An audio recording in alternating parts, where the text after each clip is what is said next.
kepada yang terhormat Bapak Dekan Fakultas Sains dan Teknologi, Dr. Yasrul Huda MA, kepada yang terhormat Ibu Wakil Dekan 1 Fakultas Sains dan Teknologi, Dr. Nana Seprianti, SPD MSI, kepada yang terhormat Ibu Wakil Dekan 2 Fakultas Sains dan Teknologi, Dr. Yulia MPD. Kepada yang terhormat Bapak Kasubat TU Fakultas Sains dan Teknologi, Bapak Endi Warman, Esos I. Dan tak lupa kepada yang terhormat Bapak narasumber pada kegiatan hari ini, dan alhamdulillah pada hari ini beliau sudah hadir, Profesor Dr. Agus Suryanto, MSc.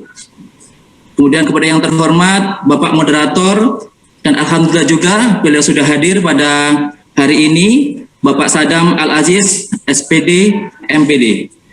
Dan kepada yang terhormat tenaga pendidik dan kependidikan yang sudah hadir secara daring dalam kegiatan diskusi dosen pada hari ini. Bapak Ibu yang berbahagia, puji syukur, marilah kita panjatkan kehadirat Allah Subhanahu wa taala, Tuhan yang Maha Esa, karena atas perkenannya kita semua dapat hadir secara daring pada kegiatan diskusi dosen dengan tema pengembangan penelitian matematika dan strategi publikasi pada jurnal internasional bereputasi. Bapak Ibu yang berbahagia, mengawali kegiatan hari ini, marilah kita bersama-sama membuka acara ini dengan mengucapkan kalimat basmalah. Bismillahirrahmanirrahim. Acara selanjutnya yaitu pembacaan ayat suci Al-Quran oleh Bapak Syarto Mustafa MSc. Kepadanya dipersilahkan.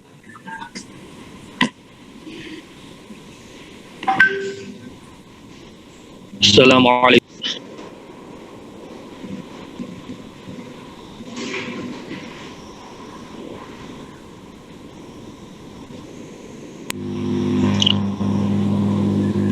Assalamualaikum warahmatullahi wabarakatuh.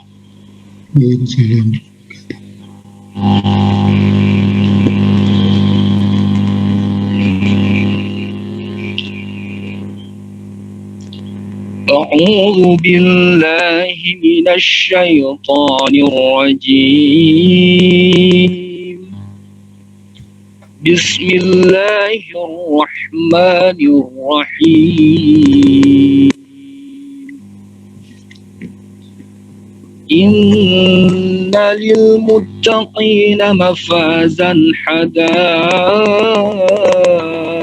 wa a'naba wa kawa'iba atraba wa ka'san dihaqa la yasma'una fiha lagwan walakin zaba jazaan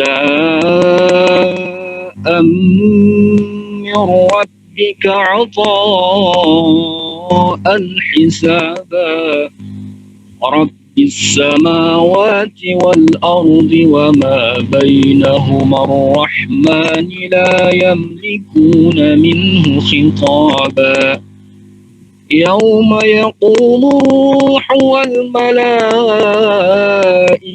صفا لا يتكلمون إلا من أذن له الرحمن وقال صوابا ذلك اليوم الحق فمن شاء اتخذ إلى ربه مآبا إنا أنذرناكم عذابا قريبا يوم ينظر المرء ما قدمت يداه ويقول الكافر يا ليتني كنت ترابا صدق الله العظيم. Assalamualaikum warahmatullahi wabarakatuh.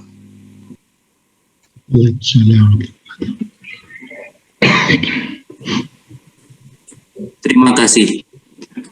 Acara selanjutnya yaitu sambutan dari Bapak Dekan Fakultas Sains dan Teknologi kepada Bapak Dr. Yasruda MA, dipersilahkan.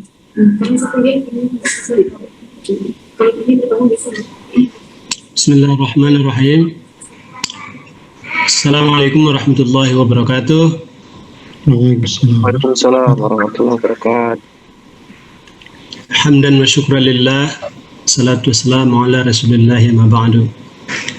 Yang sama-sama kita muliakan narasumber kita pada hari ini, Profesor Agus Suryanto dan saudara moderator, Saudara Sadam Al-Aziz. Atas nama Dekan Fakultas Sains dan Teknologi, saya mengucapkan terima kasih yang sebesar-besarnya kepada Profesor Agus Suryanto yang telah berkenan memenuhi undangan atau ajakan dari Fakultas Sains dan Teknologi untuk memberikan sharing pengetahuan dengan dosen matematika. Demikian juga terima kasih terhadap kepada Saudara Sadam Al-Aziz yang berkenan menjadi moderator. Selanjutnya yang terhormati teman-teman dari Fakultas Sains dan Teknologi, pembantu dekan 1, pembantu dekan 2, ketua prodi, dosen-dosen yang hadir pada kesempatan ini. Perlu kami sampaikan sedikit, Profesor Agus, bahwa Fakultas Sains dan Teknologi ini baru setahun didirikan sesudah IAIN Imam Bonjol Padang itu pindah menjadi Universitas Islam Negeri tahun 2017. Lalu fakultas ini didirikan untuk menambah fakultas selain dari fakultas yang biasa, tarbiyah, syariah, usuluddin, adab, dakwah. Sudah kami konversi ke universitas, maka fakultas yang ditambah itu Fakultas Sains dan Teknologi. Mahasiswa di Fakultas Sains dan Teknologi, Prof, baru semester 2 dan semester 4 dengan jumlah masing-masing 1 lokal. Dosen matematika itu, keseluruhan dosen kita sebenarnya sudah ada 17 orang dari prodi Sistem Informasi dan Matematika. Baru 3 kali generasi dan seluruhnya dosen-dosen yang mengajar di bidang matematika ataupun Sistem Informasi ini masih bergelar master. Jadi oleh kesempatan ini diharapkan kepada pemateri untuk share, memberikan inspirasi, semangat, riset-riset pengembangan matematika ke depan seperti apa. Saya kira pertemuan ini akan sangat berguna untuk kami di Fakultas Sains dan Teknologi, tidak saja untuk pengembangan prodi matematika, juga pengembangan Fakultas Sains dan Teknologi. Itu yang bisa saya sampaikan. Sekali lagi terima kasih atas kesempatan yang diberikan kepada kami, fakultas baru yang kami tentu harus banyak belajar dari perguruan tinggi yang lain yang telah memberikan kontribusi terhadap pengembangan pengetahuan, tidak saja di Indonesia, saya kira juga di dunia internasional. Mudah-mudahan dari pertemuan kita kali ini memberikan manfaat yang sangat berarti untuk pengembangan karir dosen. Itu yang bisa saya sampaikan. Sekali lagi terima kasih. Mudah-mudahan acara kita dari sekarang sampai selesai berjalan lancar. Wabillahi taufiq wal hidayah. Assalamualaikum warahmatullahi wabarakatuh. Waalaikumsalam warahmatullahi wabarakatuh. Kami ucapkan terima kasih atas sambutan yang telah disampaikan. Bapak Ibu yang berbahagia, sebelum kita memasuki kegiatan inti, demi kelancaran kegiatan diskusi dosen pada hari ini, marilah kita panjatkan doa yang dipimpin oleh Bapak Laude Sabran MSI. Kepadanya dipersilahkan.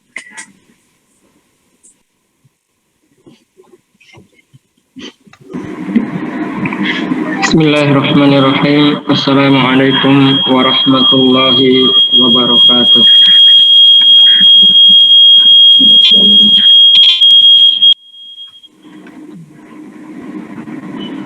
Yang kami hormati Bapak Dekan Fakultas Sains dan Teknologi UIN Imam Bonjol Padang, Bapak narasumber yang alhamdulillah berkenan hadir bersama kami pada kegiatan ini, Bapak Ibu dosen, staf tata usaha yang menjadi peserta diskusi dosen program studi matematika.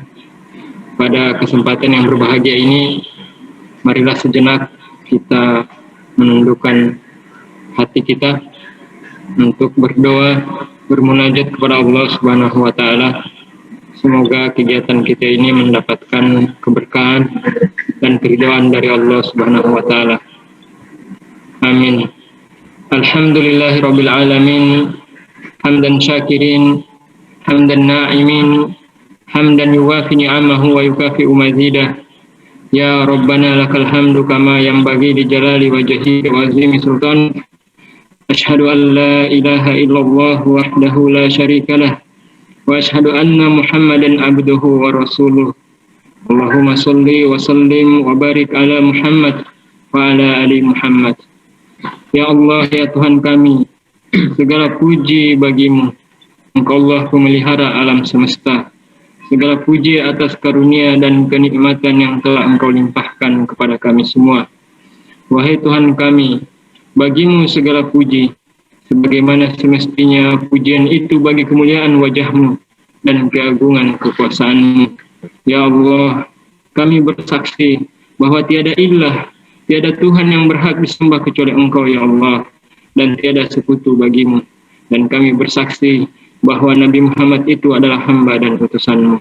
Ya Allah, limpahkanlah salam dan salawat kepada junjungan kami, Nabi Muhammad SAW, kepada keluarganya, sahabat-sahabatnya, serta seluruh kaum muslimin yang tetap senantiasa berusaha istiqomah menjalankan perintah-perintah-Mu hingga di yaumil akhir nanti. Allahumma inni as'aluka ilman nafi'an wa rizqan thayyiban wa amalan mutaqabbala.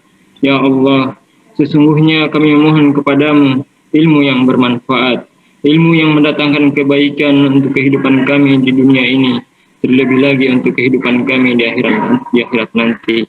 Ya Allah, sesungguhnya kami mohon kepadamu rezeki yang baik dan amalan yang diterima.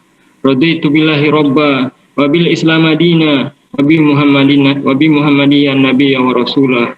Rabbana zidna ilman warzuqna fahman. Ya Allah, kami ridho Engkau sebagai Rabb kami, Islam ini sebagai agama kami, dan Nabi Muhammad itu sebagai Rasul dan sebagai Nabi dan Rasul yang Engkau utus kepada kami. Ya Allah, tambahkanlah kami ilmu dan berikanlah kami rezeki akan kefahaman yang baik. Allahumma inna a'udzubika min ilmin la yanfa, wa min qalbi la yahsha, wa min nafsi la tasba, wa min du'a ila yusma. Ya Allah, kami berlindung kepadamu dari ilmu yang tidak bermanfaat, dari hati yang tidak khusyuk, dari jiwa yang tidak pernah merasa puas dengan kehidupan dunia ini, dan dari doa yang tidak Engkau dengar. Ya Allah, kami memohon kepadamu, berkahilah kegiatan kami pada hari ini, kegiatan diskusi dosen program studi matematika. Ridhoilah kegiatan ini dan jadikanlah sebagai penambah pahala, penambah ilmu yang bermanfaat untuk kami, yang dapat meningkatkan kapasitas keilmuan dan kemampuan riset kami. Ya Allah, kabulkanlah doa kami. Rabbana atina fid dunya hasanah wa fil akhirati hasanah wa qina azaban nar. Subhana rabbika rabbil izzati amma yasifun. Wassalamun alal mursalin walhamdulillahi rabbil alamin. Assalamualaikum warahmatullahi wabarakatuh. Wabarakatuh. Amin, amin, ya Rabbal alamin. Bapak Ibu yang berbahagia, acara selanjutnya yaitu kegiatan inti pada hari ini, yaitu kegiatan diskusi dosen matematika. Kegiatan diskusi ini akan dipandu oleh Bapak Sadam Al-Aziz SPD MPD selaku moderator kegiatan hari ini. Bapak Sadam ini adalah salah satu tenaga pendidik di Universitas Negeri Padang di program studi pendidikan matematika. Riwayat pendidikan beliau S1 ditempuh di Universitas Negeri Padang dengan prodi Pendidikan Matematika. Begitu pula ketika S2 beliau tempuh di Universitas Negeri Padang dengan prodi Pendidikan Matematika. Bidang keilmuan beliau pembelajaran matematika, aljabar, dan matematika terapan. Beliau sangat aktif dalam bidang penulisan karya ilmiah. Hal ini ditunjukkan dengan karya-karya beliau yang sudah terpublikasi dengan yang terindeks Sinta ataupun Scopus. Bapak Ibu yang berbahagia, marilah kita langsung memulai kegiatan inti pada hari ini yang akan dipandu oleh Bapak Sadam Al-Aziz, SPD, MPD. Kepada Bapak Sadam, dipersilahkan. Terima kasih kami ucapkan kepada Pak Muhammad Syafi'i. Assalamualaikum warahmatullahi wabarakatuh. Waalaikumsalam warahmatullahi wabarakatuh.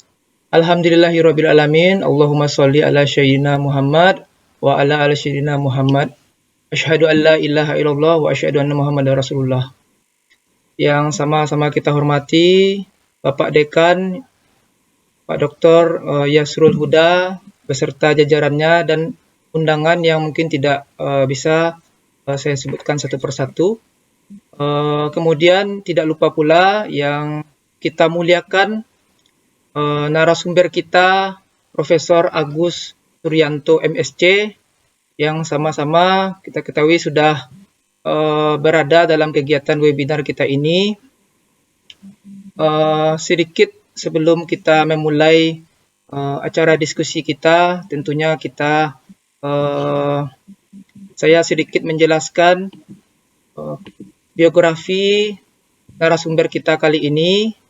Beliau bernama Profesor Dr. Agus Suryanto, di mana beliau ini merupakan guru besar dan menjabat juga sebagai Ketua Program Studi S3 Matematika FMIPA Universitas Brawijaya. Nah, beliau ini bidang ilmu penelitiannya terkait tentang matematika terapan atau biomatematika. Nah, di riwayat pendidikannya beliau S1 tamatan tahun 92 di Universitas Brawijaya, bidang ilmunya matematika, kemudian lanjut S2-nya di Universitas Twente Belanda, tamatan tahun 99 di bidang ilmu engineering matematik, dan lanjut juga S3 di Universitas Twente tahun 2003 tamatnya dan mengambil bidang ilmu terapan matematika. Nah, beliau ini sangat banyak aktif dalam meneliti, di mana beliau ini artikelnya terpublikasi secara nasional dan puluhan artikelnya, jurnalnya terpublikasi, terindeks Scopus gitu. Nah, mudah-mudahan dengan ilmu yang beliau sampaikan nantinya kita dapat ikuti dan amalkan dengan baik. Dan acara kita kali ini dalam diskusi dosen program studi matematika Fakultas Sains dan Teknologi UIN, mudah-mudahan diridhoi oleh Allah Subhanahu wa taala dan diberikan kelancaran. Amin ya rabbal alamin. Mungkin itu saja perkenalan singkat dari biografi narasumber kita. Tanpa memperpanjang mukadimah, saya berikan kesempatan dan waktunya kepada narasumber kita Profesor Agus Suryanto. Kepada beliau kita persilakan.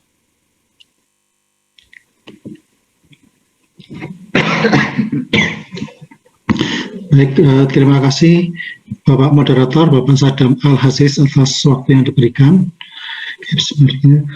Assalamualaikum warahmatullahi wabarakatuh. Ya, terima kasih Bapak Moderator.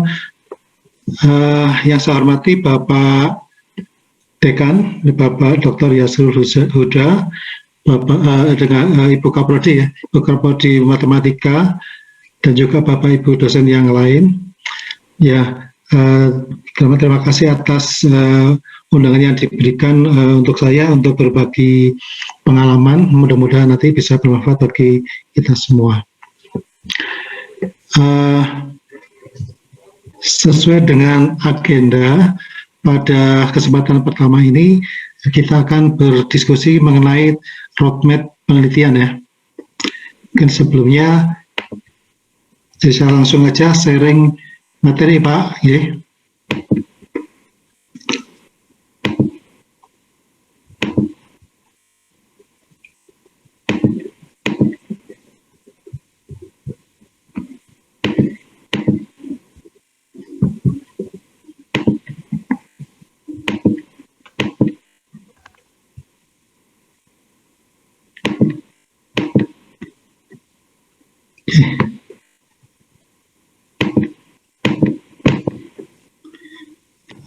Kemudian slide-nya sudah bisa dilihat ya. Bisa Bapak. Jadi materi pertama terkait dengan penyusunan roadmap penelitian. Mungkin saya awali dengan ini ya, secara umum terkait dengan pengembangan teknologi itu terbagi menjadi 3 tahapan. Yang pertama adalah riset dasar atau sering juga disebut dengan R&D, Research and Development. Itu yang biasanya kita matematika berada pada tahapan di sini.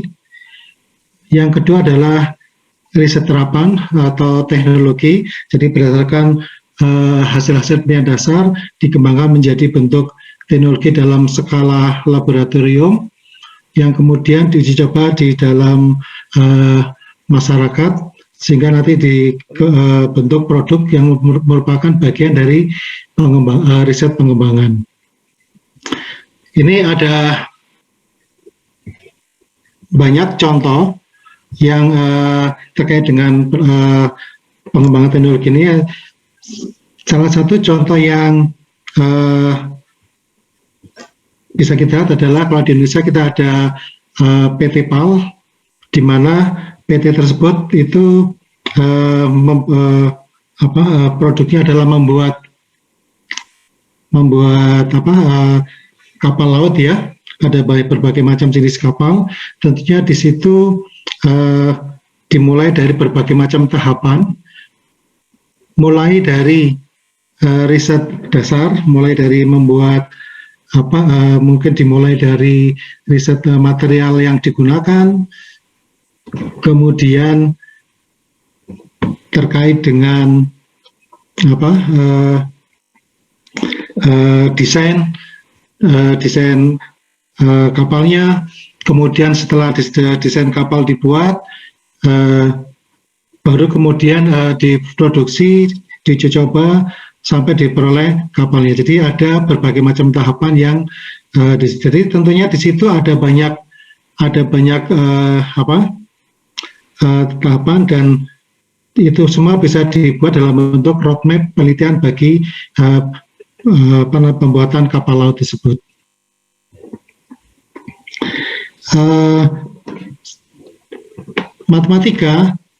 Matematika sebagai bagian dari ilmu dasar itu juga berperan penting di dalam pengembangan teknologi yang bisa jadi kita ada di bagian riset dasar ataupun bisa dianggap sebagai produk juga, ada produk yang bisa kita hasilkan juga.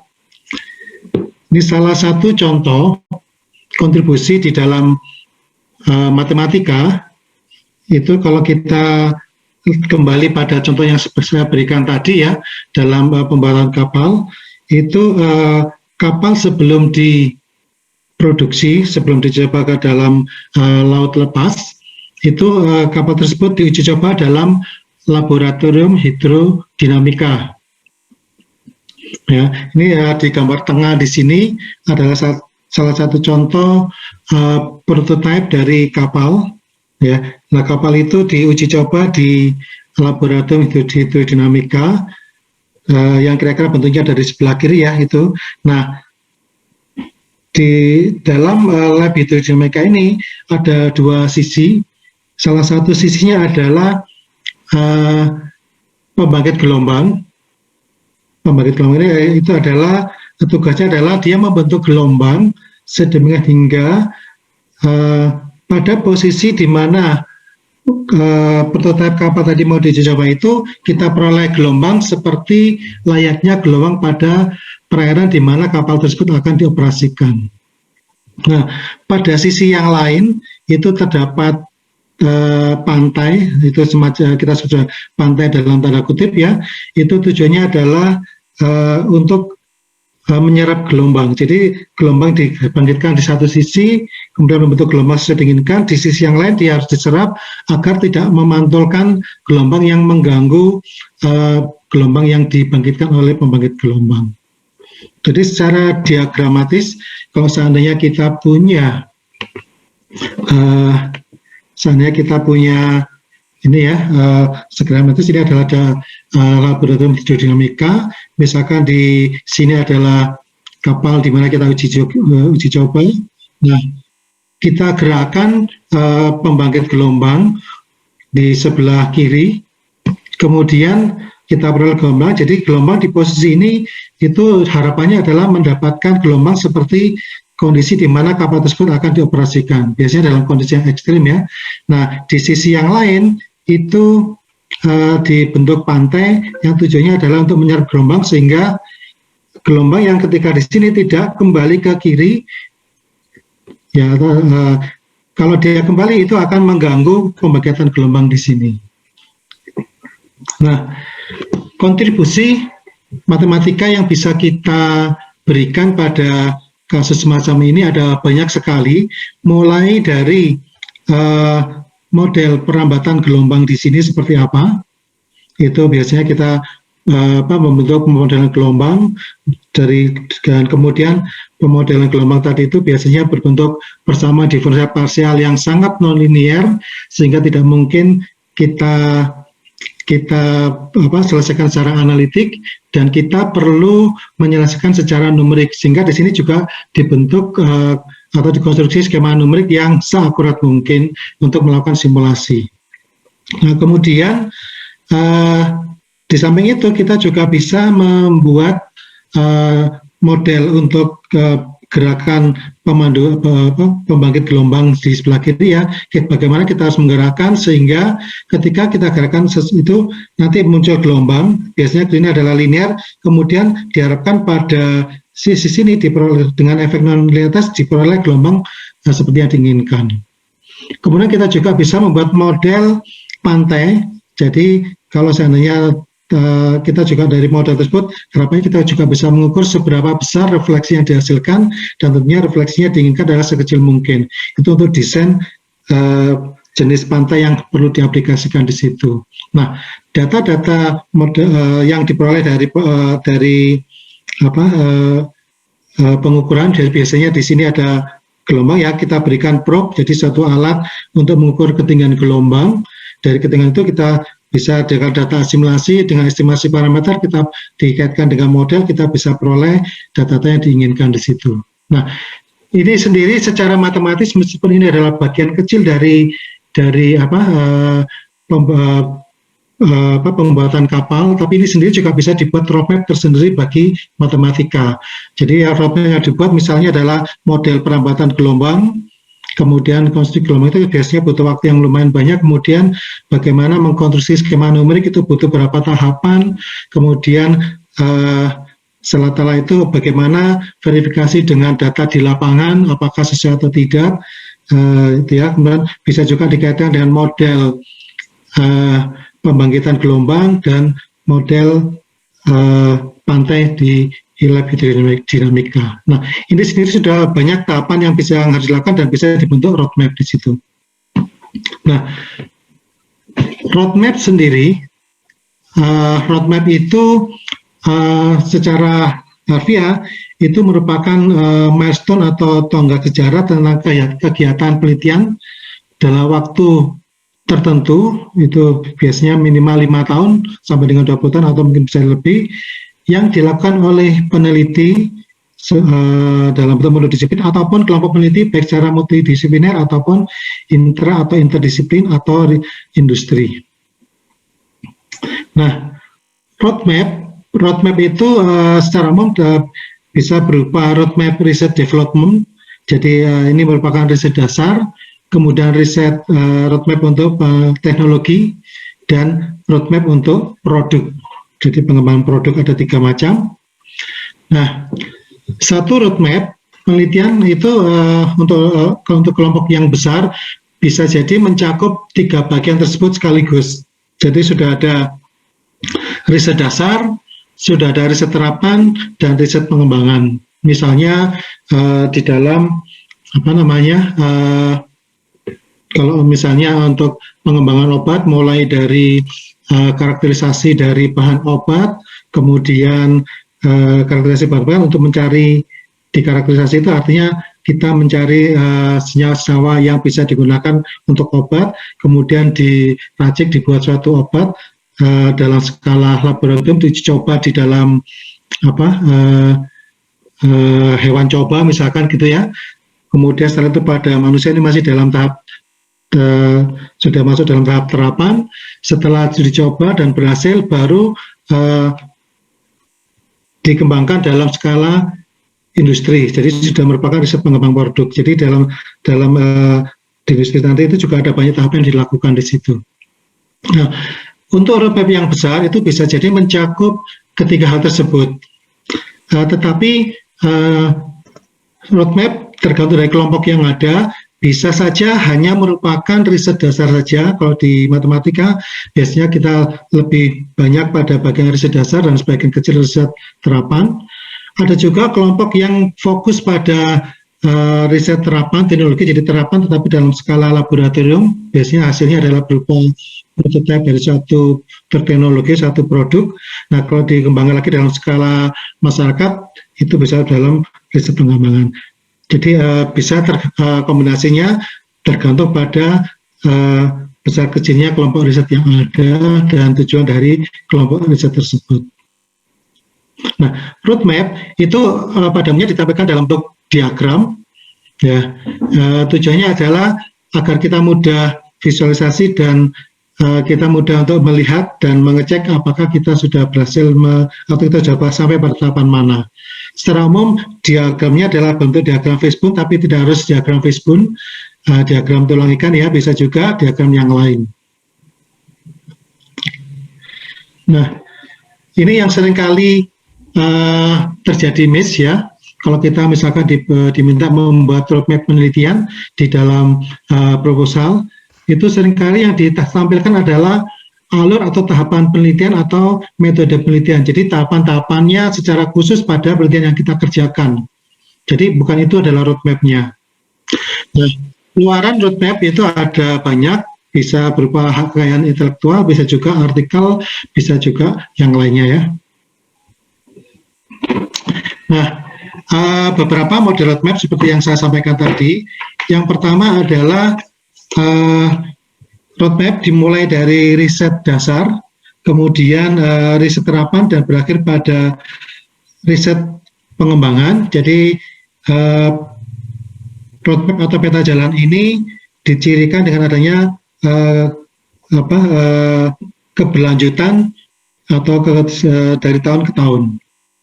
Ini kalau kita biasanya pada kelompok yang cukup besar ya, kita bisa dari situ. Kemudian bisa jadi model yang kedua itu adalah riset dasar sudah ada, sudah dimiliki. Nah, roadmapnya fokus pada kelanjutannya. Nah, pada model yang kedua di sini itu kita lanjutkan pada tahap riset terapan, kemudian berakhir pada riset pengembangan. Model yang ketiga itu hampir sama dengan model kedua, tetapi bisa jadi langsung fokus pada riset terapan, dan ini bisa jadi untuk membuat terapan tadi butuh beberapa tahapan yang lebih lama, lebih panjang, baru kemudian pada pengembangannya. Ini model yang ketiga. Model yang keempat itu adalah kita hanya fokus pada riset dasar saja. Ini biasanya kita ada di sini MIPA, tapi sekarang MIPA seperti kimia, biologi, fisika juga sudah mulai pada produk juga ya. Kalau matematika ada sebagian besar masih bagian riset dasar. Nah, kemudian ada juga yang fokus pada riset terapan saja atau yang fokus pada riset pengembangan. Nah, tentunya ketika kita membahas roadmap ini tidak hanya dalam 1, 2, atau 3 tahun, tapi juga dalam waktu yang cukup lama, paling tidak 5 tahun di sini.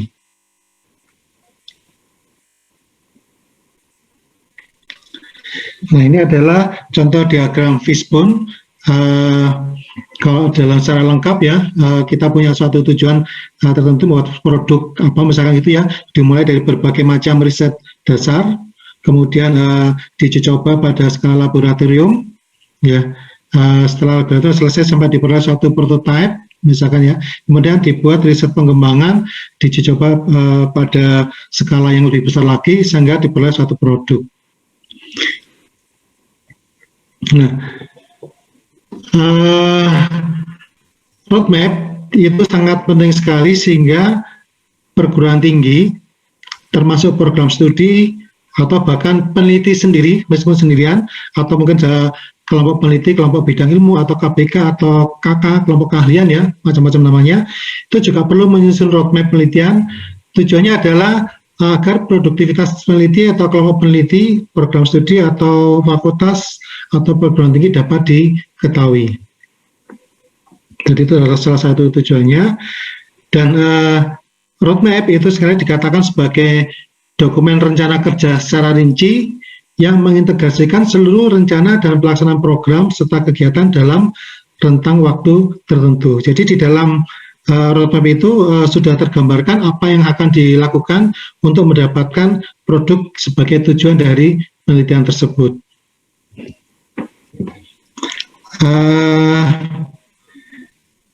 Yang seringkali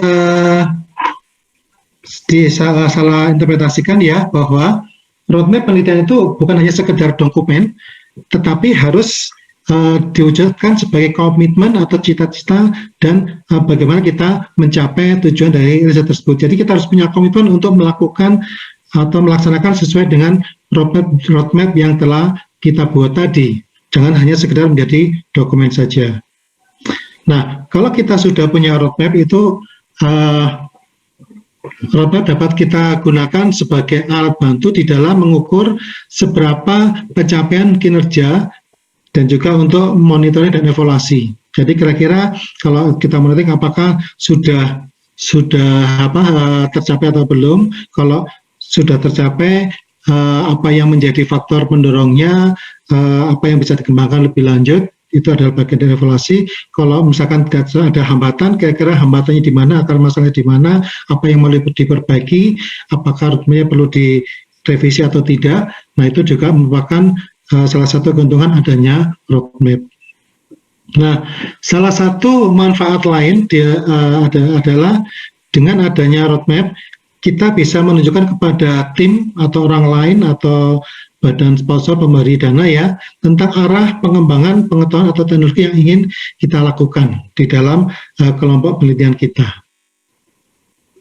Jadi itu tentang roadmap. Kemudian substansi penulisan roadmap itu ada beberapa hal yang harus ada, yaitu memuat paling tidak penelitian-penelitian yang sudah pernah kita lakukan itu apa saja, hasilnya bagaimana, kemudian apa yang sedang kita lakukan saat ini, penelitian tersebut ya. Nah, ini semua kita gunakan sebagai baseline untuk pengembangan berikutnya. Kemudian tujuan yang ingin kita capai, jadi penelitian apa sih yang mau kita bangun di situ ya, apa yang mau kita bentuk. Nah, penelitian yang sudah pernah kita lakukan dan yang sedang kita kerjakan itu adalah baseline-nya. Kemudian dengan adanya tujuan tadi, nah dari baseline tadi itu apa yang mau kita lakukan di dalam penelitian, tahapannya penelitian itu apa saja, ya topik-topiknya bagaimana dilakukan, itu nanti menjadi diuraikan menjadi tahap pelaksanaan untuk mencapai tujuan.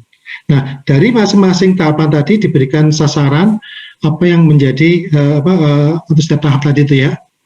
Dan indikator pencapaian sasaran itu apa, gitu ya. Itu substansi roadmap yang harus ada yang dipertimbangkan. Nah, ini adalah prinsip dasar penyusunan roadmap. Yang pertama itu harus jelas, ringkas, padat, dan harus mudah dipahami. jangan sampai khususnya bagi anggota itu harus bisa memahami apa yang harus kita tuliskan dalam roadmap. Jangan sampai kita bingung dengan apa yang kita tulis. Itu menggunakan roadmap dibuat menggunakan format tertentu, biasanya dalam bentuk diagram. Diagramnya boleh apa saja, yang penting mudah dipahami. Ya, nah kalau diagram tadi biasanya diuraikan diagram bisa ditambah dengan uraian dalam bentuk narasi ya, supaya lebih memudahkan untuk orang yang ingin membaca lebih detail lagi. Kemudian tahapan-tahapan yang kita lakukan di dalam roadmap harus dapat dilaksanakan. Kalau terlalu susah atau mungkin alatnya tidak ada, orang yang mengerjakan tidak mampu, itu sebaiknya dihindari hal yang begitu.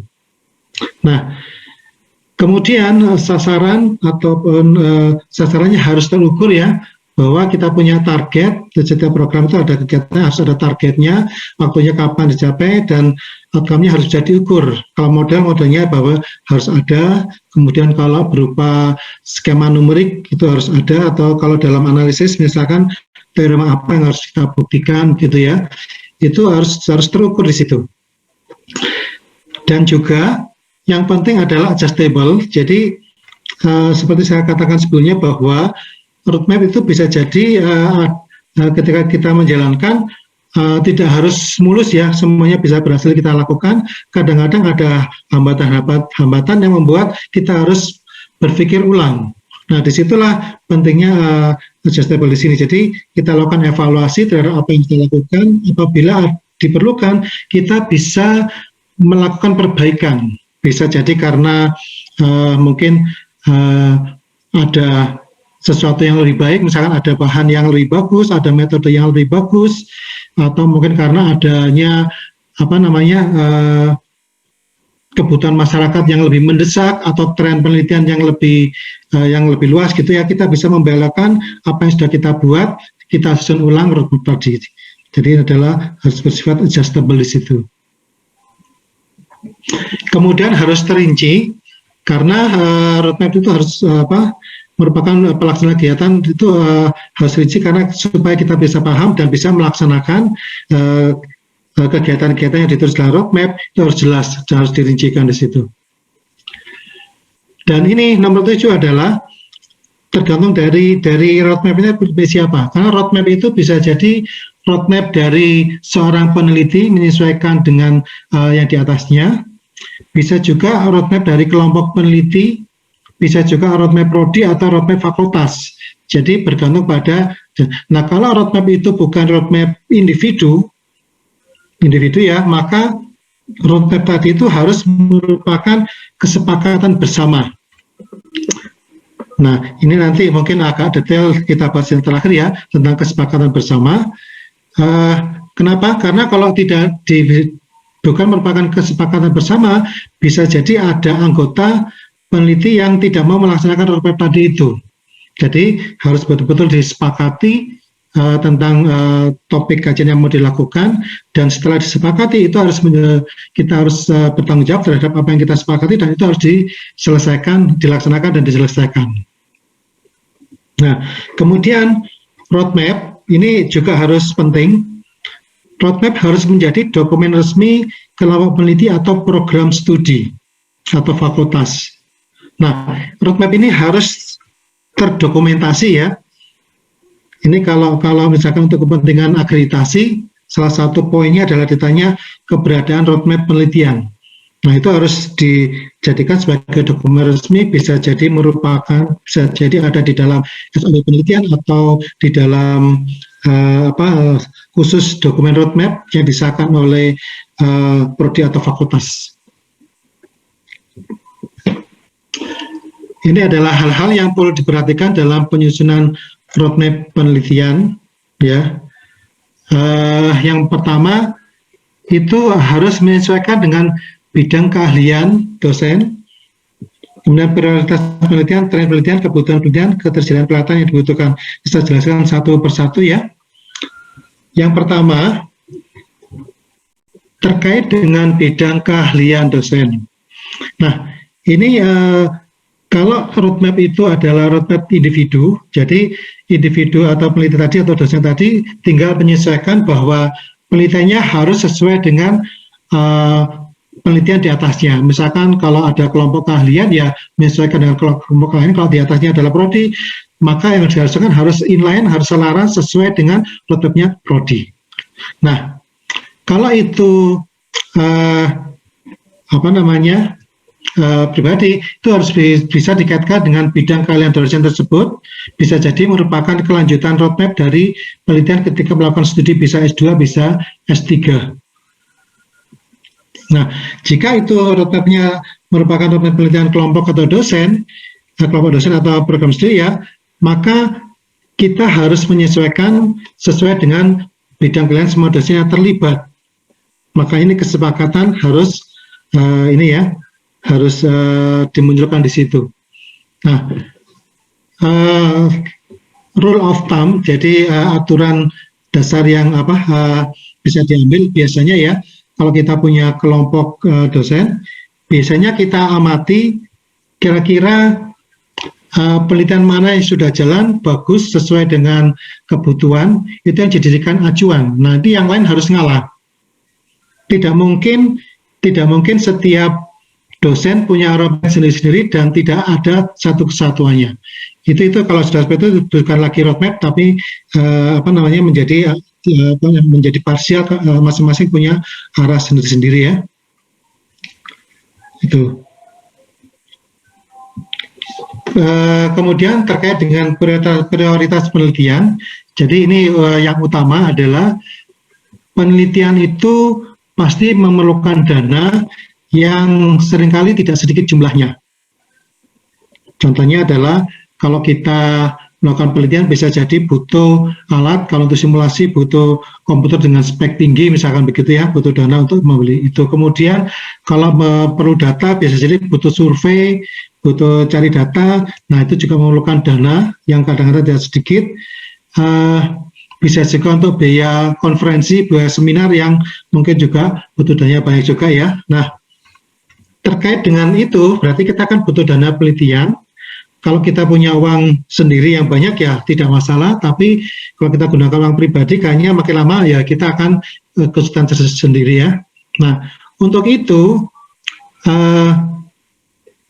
penelitian harus dicarikan sponsor, jadi badan penyandang dana. Kalau di perguruan tinggi seperti kami dari UP itu dananya bisa dari kampus, ya, bisa juga dari Ristek Dikti, bisa juga dari Ristek saja, atau buka LPDP, atau dari dana luar negeri ataupun yang lainnya ya. Kalau dari UIN biasanya dari Kemenak. Nah, badan penyandang dana itu punya prioritas penelitian tersendiri sebagai unggulan-unggulan mereka. Misalnya saya tidak paham dengan Kemenak ya arahnya kemana, tapi untuk Ristek Dikti biasanya misalkan untuk energi terbarukan, kemudian untuk gizi dan kesehatan, ketahanan pangan, itu sudah ada prioritas penelitian yang sudah mereka canangkan. Nah, apabila kita melakukan penelitian yang tidak sesuai dengan prioritas mereka, jangan berharap bahwa kita akan mendapatkan penelitian dari mereka. Jadi harus sesuai. Jadi meskipun saya matematika, ketika saya mau minta dana ke Dikti, saya harus menyesuaikan dengan prioritas penelitian mereka. Bisa jadi untuk kasus saya, bisa jadi untuk ketahanan pangan, bisa jadi untuk gizi dan kesehatan. Arahnya misalkan ke sana. Jadi itu ditonjolkan pada bagian proposal ya, bagian pendahuluan kaitan penelitian kita dengan prioritas mereka, latar belakangnya ada di mana, itu harus ditunjukkan di situ. Jadi itu adalah syarat ya. Jadi roadmap kita itu harusnya menyesuaikan dengan prioritas penelitian yang ditetapkan oleh penyandang dana ya, agar kita dapat dana tersebut. Karena meskipun sudah sesuai pun kalau misalkan proposal kita tidak memenuhi persyaratan ya tetap tidak akan didanai. Tetapi kalau sudah tidak sesuai dengan prioritas mereka, pasti tidak didanai. Jadi itu penting untuk menyesuaikan dengan prioritas penelitian. Nah, prioritas penelitian itu biasanya kalau RIP institusi ya, rencana induk penelitian institusi itu mestinya sudah mempertimbangkan kebijakan yang ada di atasnya, bisa Kemenak, bisa Ristekdikti atau penyana dana yang lain, yang kemudian biasanya dikaitkan dengan kebijakan Renstra kita, dengan kebijakan Senat dan lain-lain ya, sehingga muncul riset unggulan institusi. Nah, riset unggulan riset rencana induk penelitian atau riset unggulan institusi ini tentunya sudah mestinya sudah dikaitkan dengan dana-dana yang dipertimbangkan untuk diperoleh untuk dan bisa dilakukan oleh institusi kita. Nah, dari situ biasanya perguruan tinggi menyusun roadmap bisa mulai dari riset dasar, teknologi sampai pengembangan. Ini biasanya roadmap-nya itu dibagi menjadi beberapa macam roadmap tergantung dari apa yang disepakati oleh perguruan tinggi tersebut. Bisa jadi itu merupakan bagian dari ketahanan pangan, itu roadmap-nya bagaimana, energi terbarukan itu roadmap-nya bagaimana, kemudian terkait dengan transportasi itu roadmap bagaimana dan sebagainya. Itu harus dilakukan seperti itu. Nah, pertimbangan yang ketiga itu adalah tren penelitian. Nah, misalnya pada saat ini dalam kondisi pandemi ya, itu lagi tren masalah COVID itu menjadi problem yang sudah merupakan problem global. Kalau kita melakukan penelitian terkait dengan COVID, mulai dari berbagai macam hal ya, itu akan lebih mudah untuk mendapatkan dana sekaligus lebih mudah untuk publikasi. Itu pentingnya kita mengikuti tren penelitian. Jadi roadmap kita juga harus memperhatikan hal seperti ini, ya, supaya bisa mudah untuk publikasi dan mudah untuk mendapatkan dana. Tetapi untuk mengetahui tren penelitian yang secara umum kita harus punya wawasan dan yang luas dan dalam ya. Kalau yang untuk COVID sudah jelas karena sudah terjadi. Tetapi selain itu kita harus bisa melihat tren penelitian itu mulai dan hal ini tren penelitian itu biasanya kita harus melihat dari jurnal-jurnal ilmiah. Jadi saat ini jurnal-jurnal ilmiah itu apa sih yang lagi booming? Misalnya kalau dalam bidang saya itu adalah bidang matematika biologi yang terkait dengan efek memori, yaitu dengan persamaan diferensial di mana turunannya tidak lagi order 1 tapi order fraksional, misalnya seperti itu. Nah, untuk itu kita harus punya wawasan yang luas dan dalam terhadap bidang-bidang tadi itu ya, paling tidak kita harus bisa memahami isi artikel-artikel yang lagi booming tadi itu, isinya bagaimana kan kita bisa melakukan yang ada di situ. Kemudian jurnal apa saja yang bagus dan memuat artikel-artikel tadi ya, dan dari situ kita bisa mengidentifikasi kira-kira topik penelitian apa sih yang masih layak, yang masih dikerjakan dan sesuai dengan kebutuhan kita saat ini, kebutuhan masyarakat saat ini, dan nantinya juga bisa menjadi publikasi kita baik di nasional ataupun internasional. Jadi ini pentingnya mengikuti tren penelitian dan bagaimana mengetahui tren penelitian. Yang keempat adalah kebutuhan penelitian. Jadi kita sebagai dosen bahwa penelitian itu adalah salah satu kewajiban kita ya, karena kita memilih karir sebagai dosen atau mungkin sebagai di mana penelitian adalah bagian dari kewajiban kita. Jadi penelitian itu juga pasti merupakan suatu kebutuhan dan kewajiban. Nah, kebutuhan ini juga dikaitkan dengan hal-hal yang untuk mengatasi suatu problem atau suatu masalah yang ada di sekitar kita. Jadi saya berikan contoh tentang masalah pandemi COVID-19 ya, atau COVID-19, itu ada banyak hal yang bisa menjadi topik baru.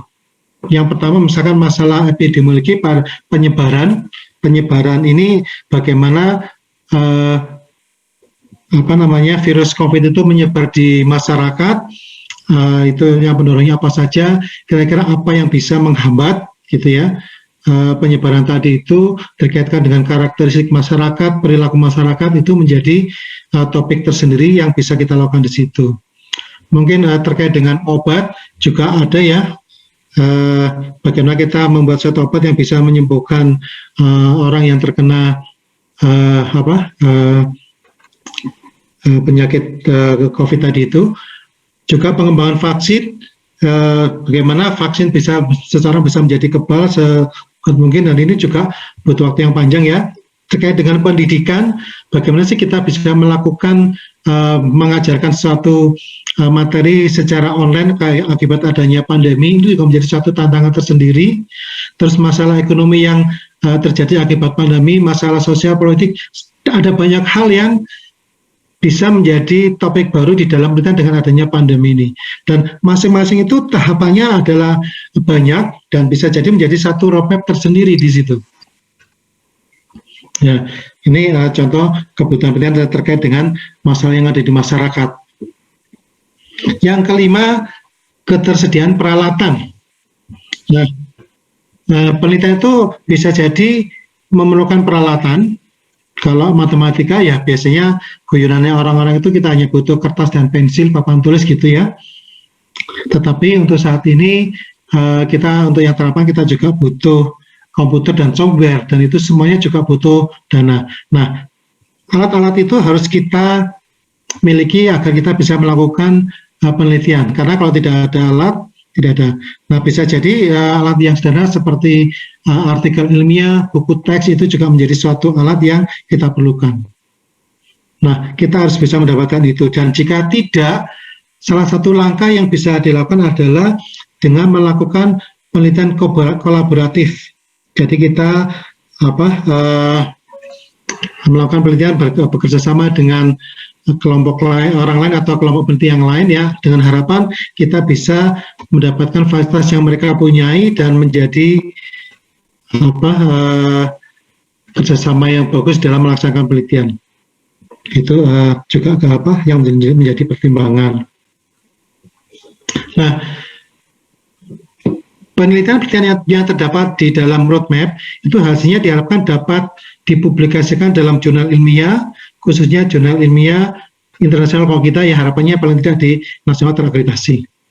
Dan apabila punya nilai komersial itu bisa dipatenkan untuk memperoleh HKI ya. Dan tetapi kalau misalkan untuk keperluan akreditasi bisa digunakan untuk mengurus hak cipta ya. Hak cipta itu di bawahnya paten, itu lebih gampang diperoleh. Kemudian bisa juga dapat dimanfaatkan masyarakat kalau memungkinkan. Itu harapan kita dengan membuat roadmap dan penelitian ini adalah goal kita dalam penelitian adalah salah satunya luarannya adalah seperti ini. Nah, tips dalam menyusun roadmap itu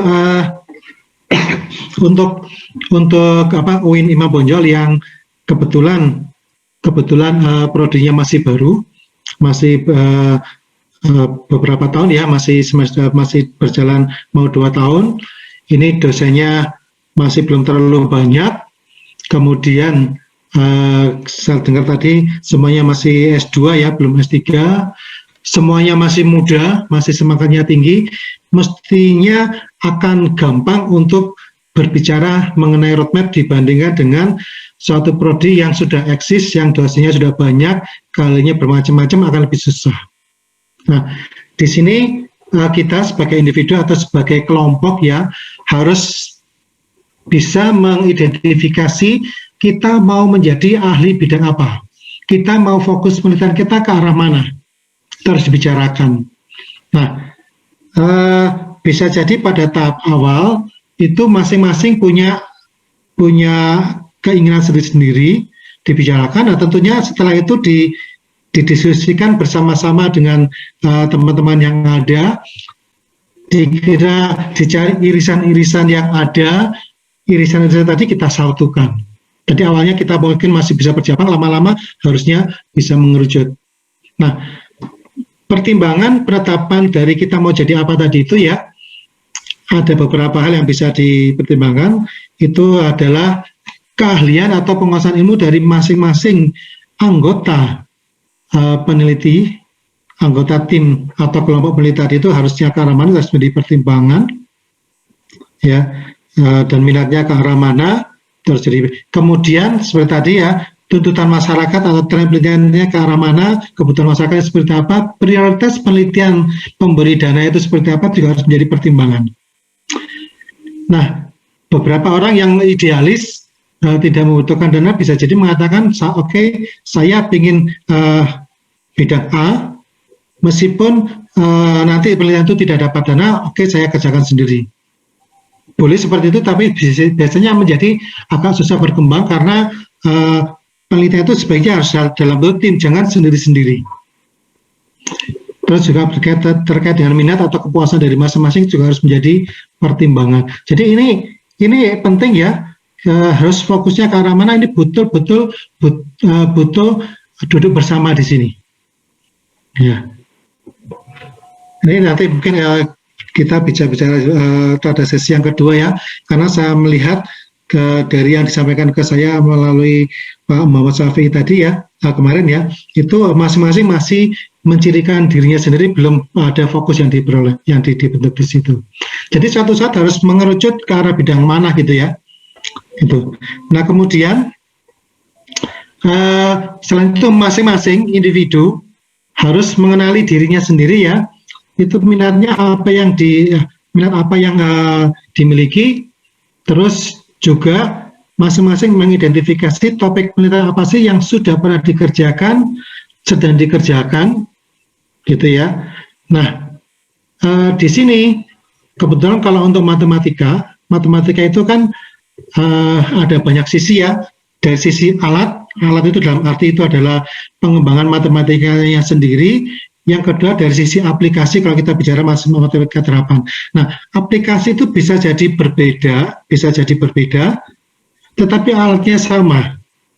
Nah, kalau kita mau fokus dikaitkan dengan kebutuhan masyarakat yang tertentu, nah, kalau yang sudah biasa di suatu terapan yang berbeda, karena masyarakat itu punya kebutuhan tertentu, kita jangan mempertahankan ego dengan tetap fokus pada aplikasi yang ditentukan, tapi bisa juga dibelokkan pada kebutuhan masyarakat atau kebutuhan bersama, sementara alat yang kita miliki masih bisa kita gunakan di situ. Jadi secara matematika tidak terlalu banyak effort yang harus kita keluarkan di sini ya.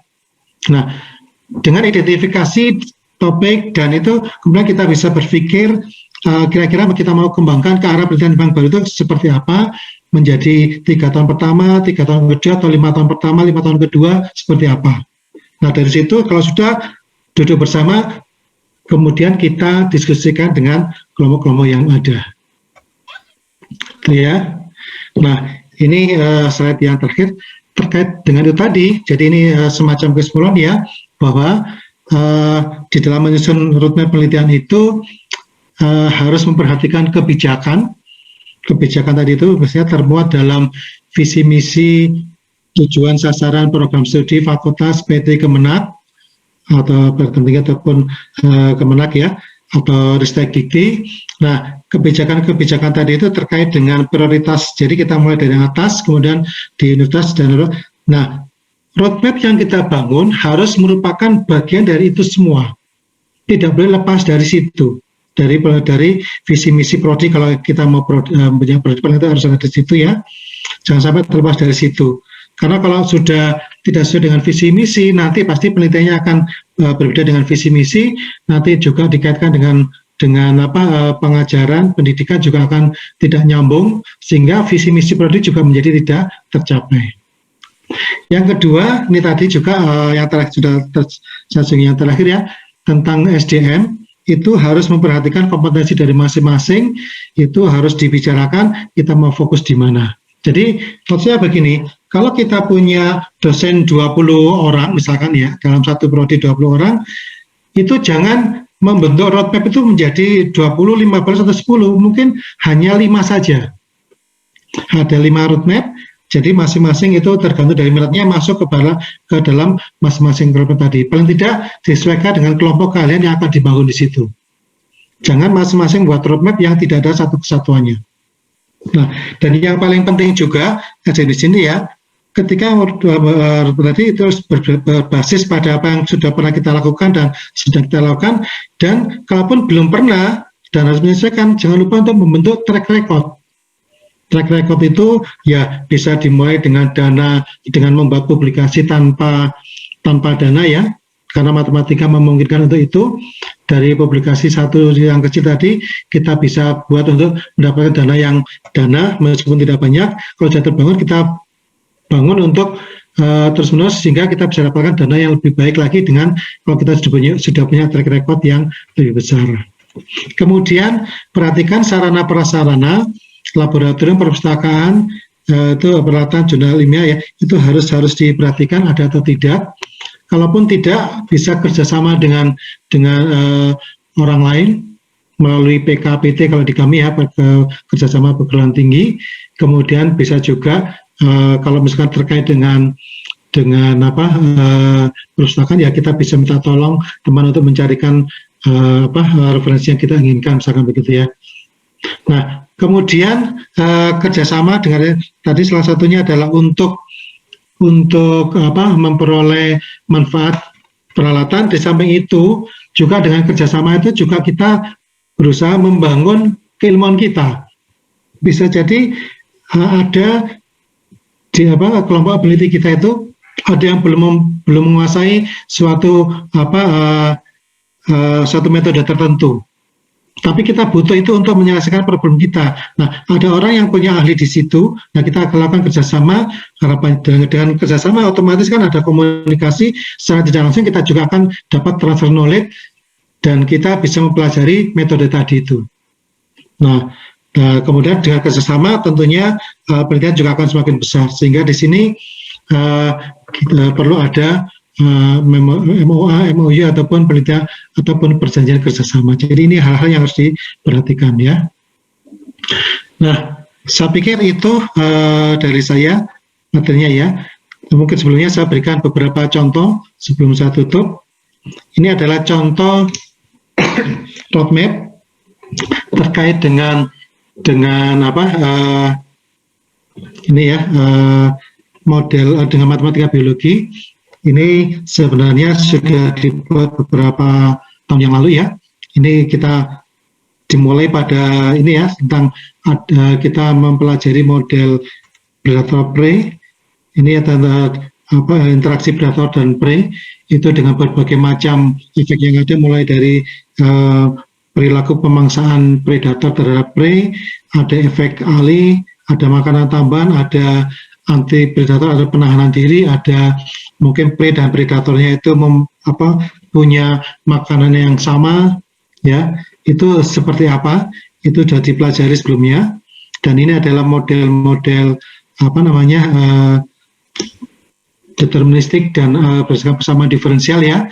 Kemudian kita juga mempelajari model predator prey dengan adanya infeksi patogen, jadi prey-nya dianggap sebagai hama. Dalam hal ini hamanya itu adalah hama rentan dan terinfeksi ya. Kemudian predatornya hanya memangsa hama rentan saja atau memangsa yang terinfeksi atau dua-duanya. Ada pemanenan, ada pengambilan hama, dioptimasi dengan pestisida. Jadi ini semacam tujuan pemodelan yang kita lakukan ya. Kemudian di sini ada beberapa tahapan. Ini adalah tahapan-tahapan yang dilakukan.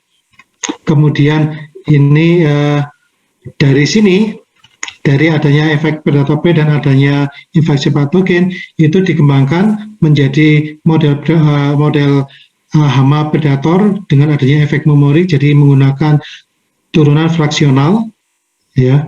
Itu menjadi suatu topik yang area ke depan. Kemudian selain itu, dengan adanya model-model ini tadi, itu dilakukan estimasi parameter kalau kita punya data eksperimen. Ini adalah tahun-tahun di mana kita lakukan. Ini salah satu contoh roadmap yang bisa dibuat. Contoh yang lain, ini mungkin agak lebih detail, dimulai dari adanya model interaksi predator prey atau prey-nya sebagai hama ya, dengan berbagai efek tadi itu yang sudah dilakukan pada tahun ini. Kemudian juga pada tahun berikutnya ada model interaksi predator prey dengan adanya infeksi patogen menggunakan persamaan diferensial biasa, dan juga pada tahun ini juga ada juga yang menggunakan order fraksional tanpa pemanenan. Ini beberapa yang pernah dilakukan ya, dikumpulkan. Nah, dari situ dibangun ini model interaksi dengan pemanenan. Nah, ini adalah apa yang mau dikerjakan pada tahun 2020 sampai 2021. Ini bisa juga diberikan pada waktu yang cukup lama ya dengan diuraikan. Contoh yang lebih detail lagi, misalkan ini ada beberapa macam itu ya. Misalkan ada model temporal tanpa efek memori, jadi persamaan diferensial order 1 itu yang dilakukan tentang konstruksi modelnya, boleh model deterministik, boleh stokastik, jadi persamaan diferensial dengan stokastik jadi persamaan diferensial stokastik ya. Kemudian kita lakukan analisis dinamik baik kontinu ataupun diskrit, membangun skema numerik atau komputasinya mulai dari konstruksi, analisis akurasi, bisa juga analisis dinamikanya dari skema numerik yang diperoleh, implementasinya sampai diperoleh misalkan suatu software, misalkan untuk simulasi model yang diperoleh.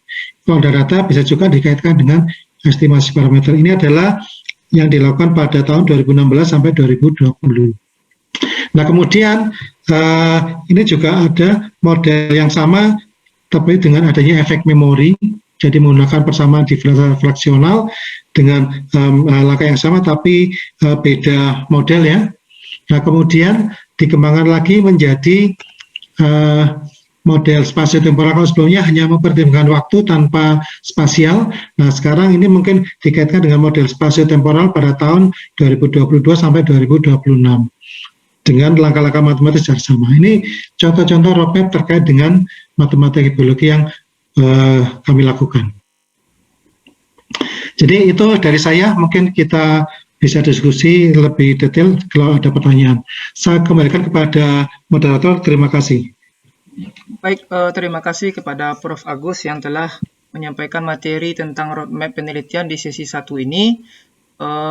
Kegiatan selanjutnya adalah sesi tanya-jawab, lebih kurang selama 30 menit sampai pukul 12.30. Mungkin kita buka dulu 2 atau 3 pertanyaan.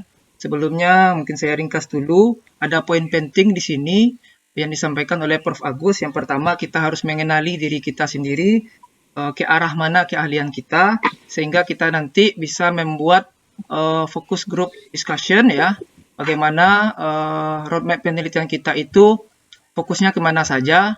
Kemudian kita jangan lupa mendokumentasikan keberadaan roadmap penelitian yang ada di Prodi, karena ini sangat penting sekali untuk akreditasi. Mungkin itu saja. Kegiatan selanjutnya kita lanjutkan kepada sesi diskusi dan tanya jawab. Kita berikan kepada Bapak Ibu semua mungkin 2 atau 3 pertanyaan.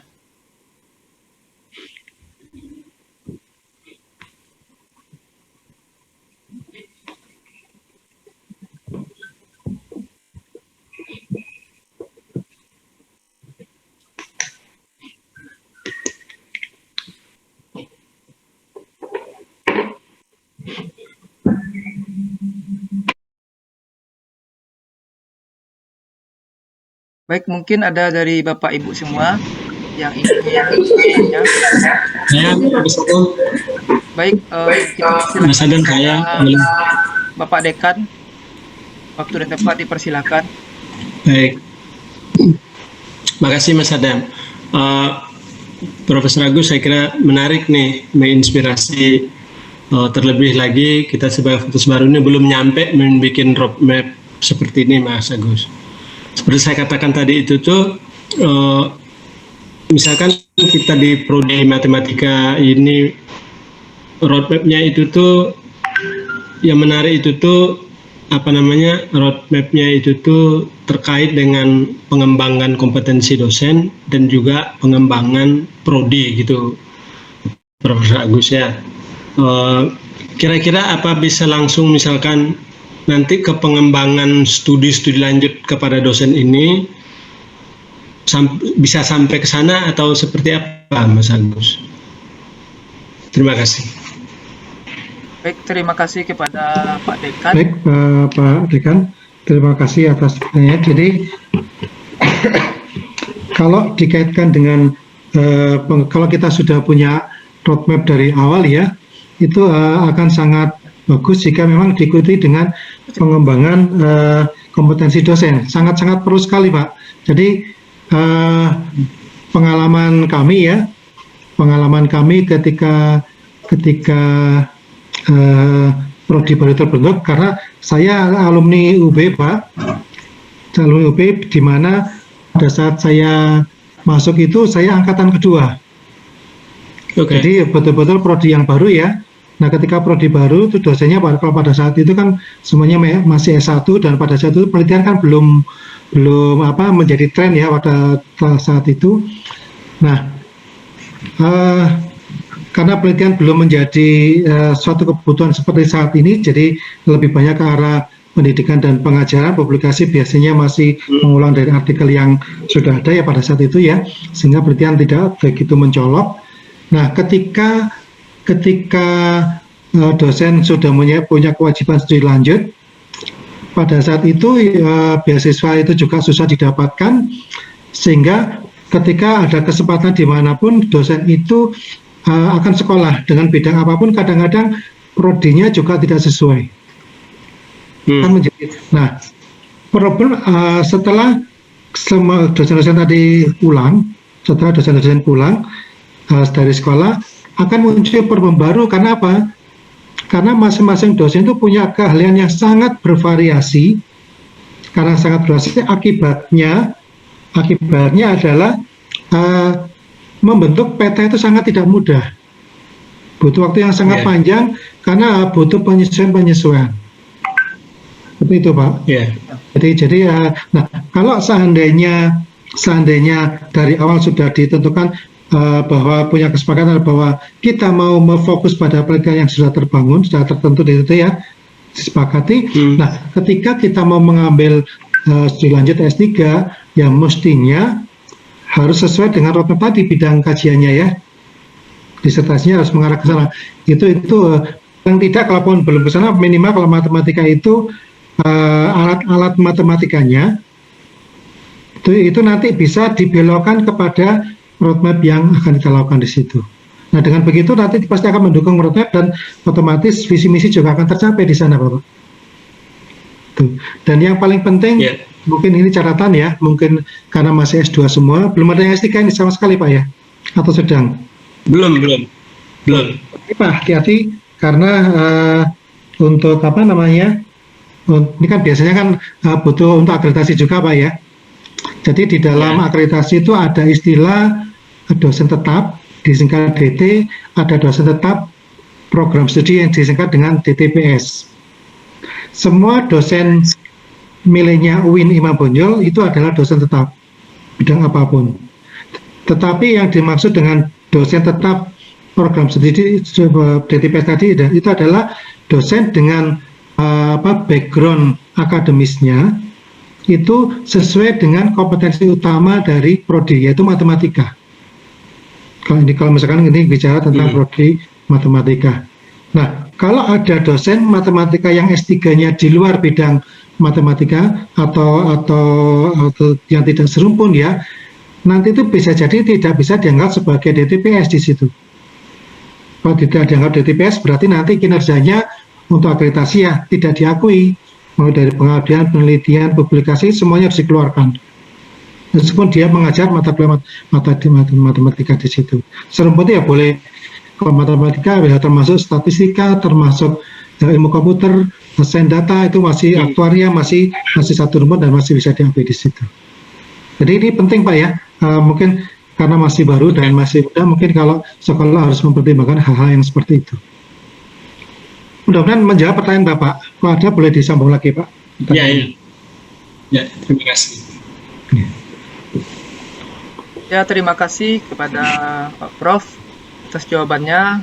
Kita dapat mengambil kesimpulan di sini bahwasanya kita perlu melakukan koordinasi FGD ya, terkait tentang bagaimana roadmap penelitian di prodi kita ini. Kemudian kita harus perhatikan juga kelinearan dosen yang akan melanjutkan studi S3-nya nanti harus linear dengan roadmap ataupun yang ada di prodi kita ini, supaya nanti bisa dianggap ketika proses akreditasi. Mungkin itu saja. Kita lanjut kepada pertanyaan kedua, mungkin kepada Bapak Ibu. Ada lagi yang mau bertanya atau bagaimana? Kita persilakan.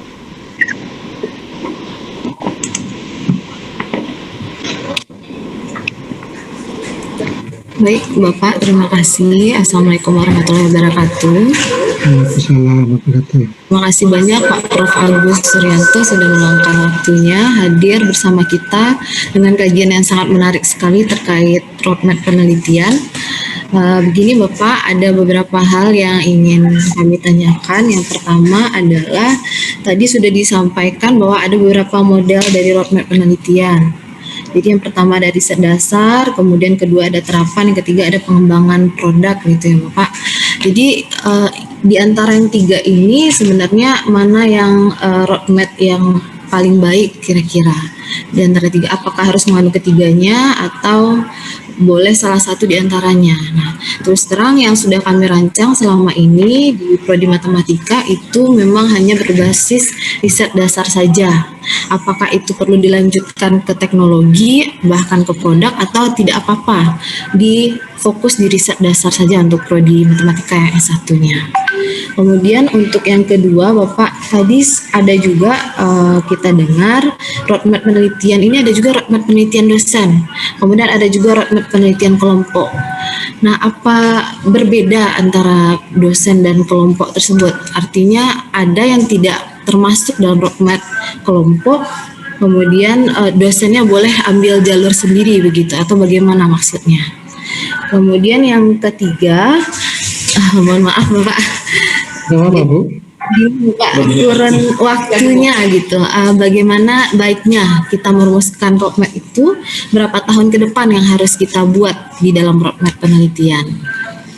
Yang terakhir, jadi sudah kami data semuanya untuk dosen Prodi Matematika itu ada 4 keilmuan, ada pemodelan, kemudian ada aktuaria, ada statistik, dan analisis. Dan terus terang kami memang sedikit kesulitan mencari benang merah di antara itu semua. Jadi mohon saran dari Pak Prof. Agus terkait roadmap penelitian kita. Terima kasih Bapak. Assalamualaikum warahmatullahi wabarakatuh. Oke, baik. Terima kasih Bu Amalina, ini pertanyaannya bagus ya, menjadi lebih detail. Ini yang pertama terkait dengan tadi ada tiga jenis penelitian, riset dasar, riset terapan, dan riset pengembangan. Tadi pertanyaannya mana yang lebih baik itu ya. Kalau menurut saya tidak ada istilah mana yang lebih baik, tetapi sesuai dengan fokus kita masing-masing mau ke arah yang mana. Tadi kalau di slide yang saya berikan tadi, roadmap itu bisa mencakup ketiga jenis penelitian tadi itu, ya, atau mungkin hanya 2 saja, atau 2 di antaranya, bahkan salah satu di antaranya juga tidak masalah. Tidak masalah. Jadi kalau nggak tahu kalau di Kemenak ya, kalau di Ristek Dikti kita punya istilah tingkat kesiapan teknologi atau TKT ya. 1 sampai 12, riset dasar 1 sampai 3 dan seterusnya, misalkan begitu ya. Nah, itu tergantung pada kita mau bermain di mana, itu ya sesuai dengan kebutuhan kita. Ya. Nah, jadi tidak ada mana yang lebih baik, tetapi kalau kita bisa sampai dengan produk ya bagus sekali. Tapi kalau untuk matematika untuk dapat produk itu kayaknya agak susah kecuali kalau dikaitkan dengan misalnya bidang IT mungkin masih memungkinkan ya. Dengan bidang itu membuat jadi produknya adalah berupa software misalkan begitu. Software yang sudah teruji tentunya ya. Itu bisa dilakukan seperti itu. Jadi bentuk apa? Nah, jadi roadmap boleh hanya memuat riset dasar saja tidak masalah. Boleh memuat riset teknologi saja juga tidak apa-apa. Pengembangan saja juga tidak apa-apa sesuai dengan yang kita butuhkan. Tetapi kalau dikaitkan dengan dana penelitian, biasanya riset dasar itu adalah dananya paling kecil. Ya, tidak masalah. Toh kita sesuai dengan kebutuhan kita ya. Karena saya itu, misalkan saya saya dapat dana, pernah saya dapat dana 170 juta misalkan itu ya, untuk pengembangan model hama dan predatornya dengan musuh alaminya. Saya sangat kesulitan menghabiskan dana itu karena itu dari riset dasar. Saya jadinya apa? Karena waktu itu ya, saya mengajukannya itu penelitian itu 2 tahun, masing-masing saya ajukan 60 juta. Dari awal rencana saya 2 tahun, saya ajukan 60 juta ya. Ternyata tahun pertama hanya dapat 50 juta. Tidak masalah karena saya masih bisa sesuai dengan yang saya ingat. Tahun kedua, karena itu model interaksi hama predator, masuk ke tahanan pangan, pada saat itu Riset-Dikti mensyaratkan ketahanan pangan dana minimal adalah 170 sekian juta gitu ya, saya ambil yang minimal. Dan saya didanai dan saya kesulitan untuk menghasilkan dana. Dan itu menjadi, dan karena kesulitan menghasilkan dana, dan saya juga kapok untuk dapat dana besar juga loh di situ. Karena tidak mudah mendapatkan menghabiskan dana dengan laporan keuangan yang betul ya. Ya akhirnya kan cari anggota sebanyak-banyaknya, cari conference, cari publikasi yang mahal, ya dia berikan seperti itu. Ya, tapi sangat tidak mudah. Jadi ya tidak apa gitu ya. Kalau riset teknologi atau terapan itu biasanya lebih banyak, pengembangan produk lebih banyak lagi di situ. Ya, orang-orang yang bisa ke sana ya tidak masalah, sesuai dengan kita mau di mana. Jadi tidak ada mana yang lebih baik ya gitu Bu Amalina ya. Boleh saja di riset dasar saja juga tidak masalah. Yang kedua tentang roadmap dosen dan roadmap kelompok. Nah, roadmap itu selalu mengacu dengan apa yang di atasnya. Saya sebagai dosen, saya punya roadmap bahwa nanti saya punya cita-cita ini yang bidang ini yang mau saya kerjakan bersama dengan mahasiswa saya, misalkan begitu.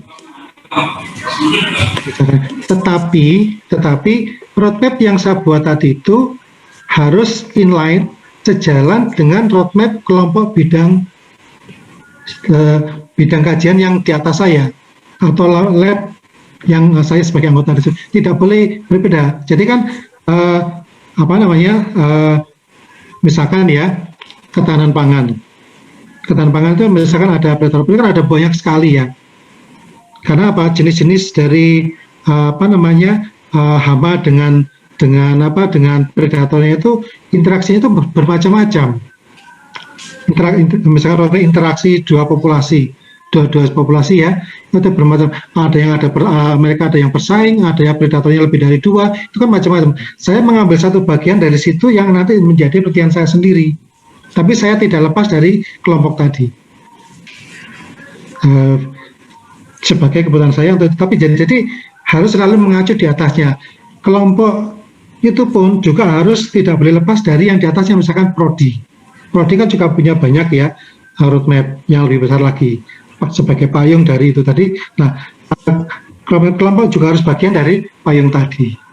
Mudah-mudahan bisa dipahami Bu ya. Oke, yang kedua, yang ketiga, kurun waktu. Berapa kurun waktu membuat roadmap itu? Paling tidak itu harus 5 tahun ke depan Bu sebaiknya. Kalau susah ya, kalau terlalu susah ya paling tidak 3 tahun ke depan lah.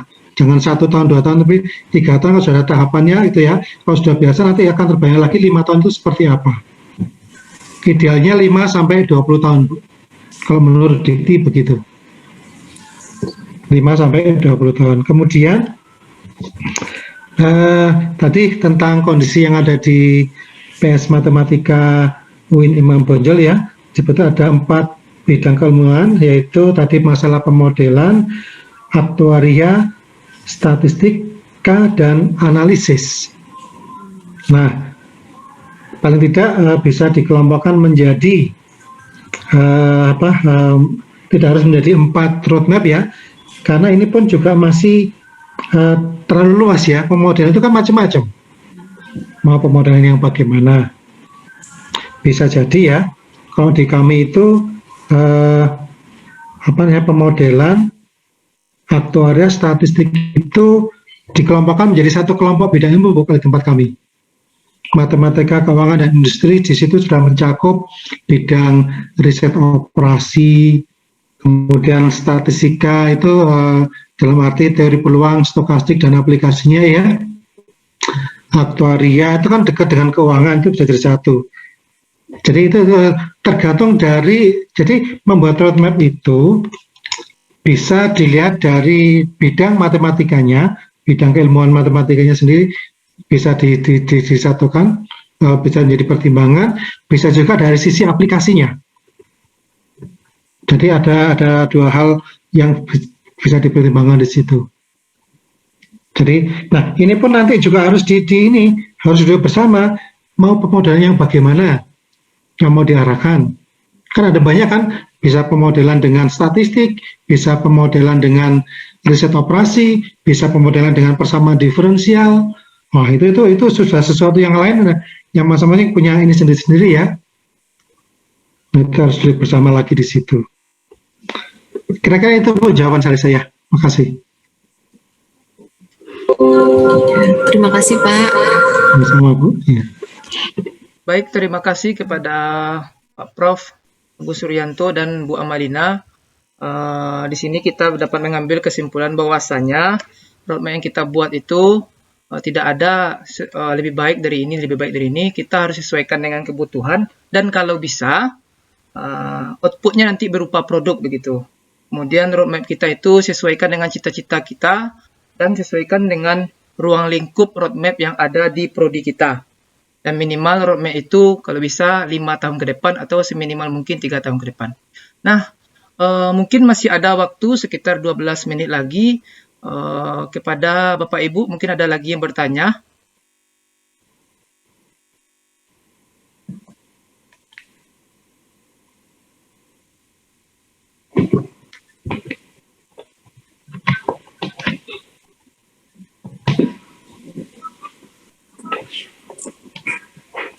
Bapak, saya mau tanya. Ya, kepada Silakan. Sebelumnya saya mengucapkan terima kasih kepada Prof. Agus karena sudah menyempatkan waktunya untuk memberikan arahan kepada kita terkait roadmap. Kalau misalkan gini Bapak, saya itu punya sebuah roadmap yang dicontohkan oleh Bapak tadi. Berarti kalau misalkan kita roadmap itu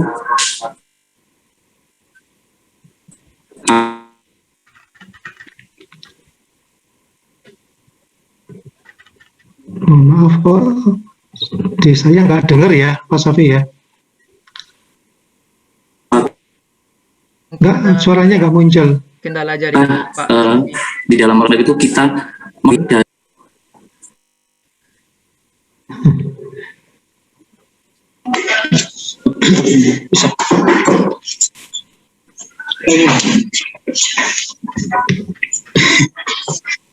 saya pindah lokasi Bapak.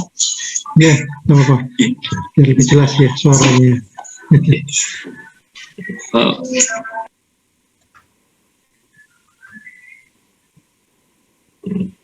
Masih di mute, dibuka dulu mute-nya.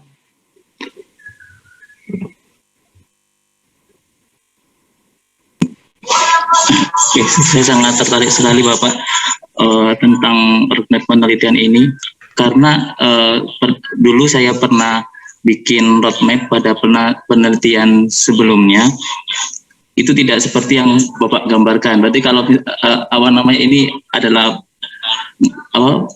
sangat pengetahuan yang baru buat saya, karena pada sebelumnya Bapak saya itu sebelumnya di sini itu di pendidikan matematika mengajarnya. Jadi roadmap yang saya bikin itu pada waktu kemarin itu lebih ke kayak model pembelajaran. Kalau di matematika murni seperti yang Bapak contohkan tadi, berarti kalau saya mau bikin roadmap penelitian itu apakah saya melihat dari peneliti terdahulu, kemudian baru saya kembangkan, kemudian untuk prosesnya itu Bapak, proses roadmapnya dari penelitian terdahulu kemudian saya kembangkan, ataukah lebih kepada alur yang metode Bapak. Jadi kalau saya lihat Bapak itu kan lebih ke dari tahun ini, kemudian ada penelitian tentang ini, kemudian kita tujuannya ke mana gitu.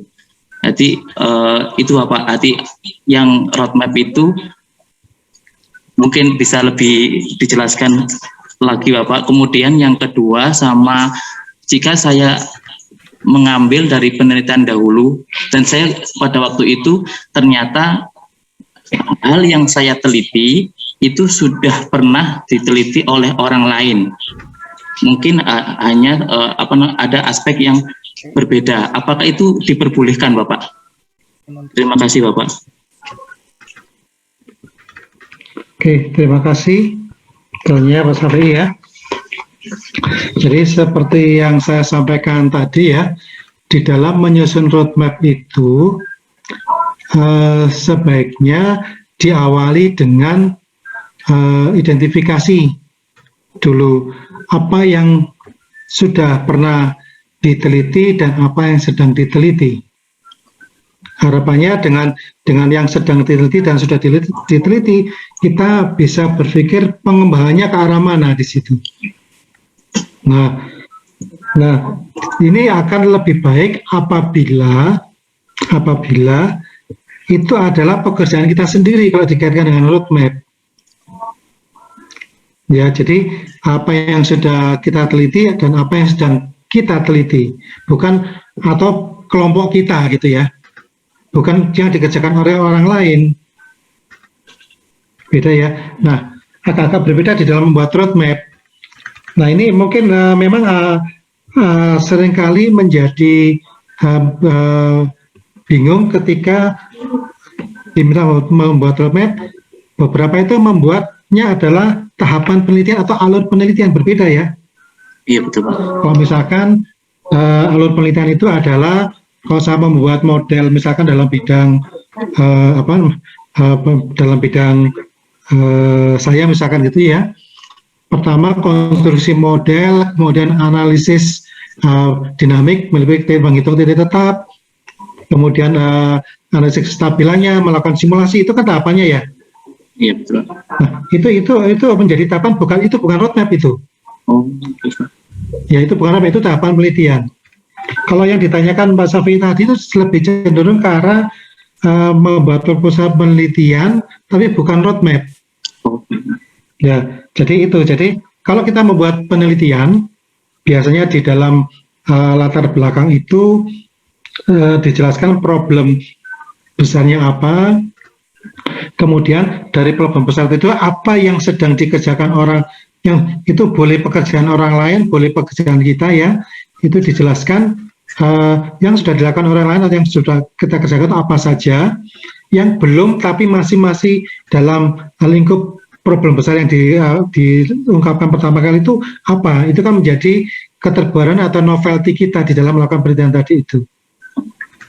Ya, itu nah itu dibuat seringkas mungkin dalam pendoran, nanti detailnya diuraikan lebih detail pada bagian tinjauan pustaka. Kalau membuat proposal penelitian. Agak beda ya. Kemudian tentang pertanyaan kedua sudah pernah diteliti orang lain. Nah, saya dan pengasas saya juga beberapa kali begitu. Kita bidang matematika yang berbasis referensi dan pengalaman penelitian kita gitu ya. Tidak menutup kemungkinan apa yang kita kerjakan juga secara paralel dikerjakan oleh orang lain. Nah, kalau memang kejadiannya seperti itu, kalau yang kita kerjakan itu adalah betul-betul sama dengan dikerjakan oleh orang lain, atau bahkan orang lain lebih umum dibandingkan punya kita, ya berarti kita kedengar dan mereka sudah publikasi terlebih dahulu, ya kita tidak boleh publikasi lagi. Kalau kita publikasi, khawatirnya diangkat sebagai plagiat di situ. Iya Pak. Ya, kalau ternyata kita teliti ada sesuatu yang berbeda, nah di dalam penjualan itu tonjolkan perbedaan. Jadi rujuk jurnal yang mirip tadi itu, tonjolkan keterbaruan kita di mana, nah baru bisa dipublikasikan di situ. Gitu Pak Syafi'i ya. Jadi ini lebih mengarah pada membuat proposal sama membuat artikel ya tentang penelitian, bukan ke roadmap yang tadi ditanya. Mudah-mudahan bisa dipahami ya Pak Sewi ya. Bisa Bapak. Oke, makasih. Oke, makasih. Saya kembalikan ke Pak Sadam. Terima kasih kepada Pak Muhammad Syafi'i atas pertanyaannya dan kepada Prof. Agus Suryanto.